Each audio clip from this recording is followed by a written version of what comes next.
talk to you today about insulin release in steady state exercise, trained versus untrained, and why this response occurs. So here is my graph, and we're going to have insulin right here, and then we're going to have on the y-axis percent change, on the x-axis we're going to have time in minutes.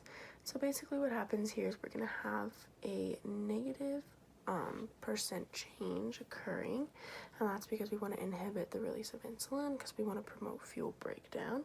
So for the first about 50 minutes, hour of exercise, you're going to decrease, and then it'll plateau a little bit as time continues.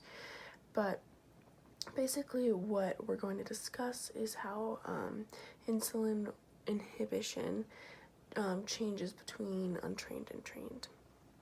And so when you begin exercise, you release epinephrine and norepinephrine, and epinephrine and norepinephrine and insulin definitely work hand in hand in this whole response.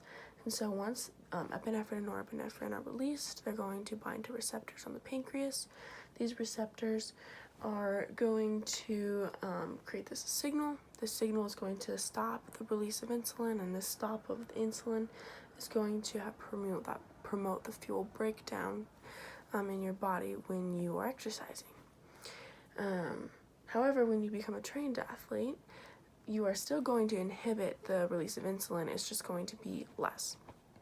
And the reason for that is when you have less insulin inhibition, that means that you're going to have a little bit less breakdown and a little bit more storage.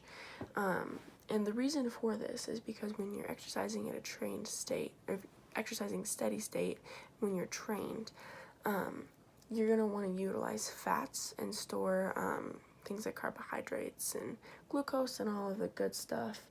And your body's just going to become more efficient. It's going to learn how to use fats.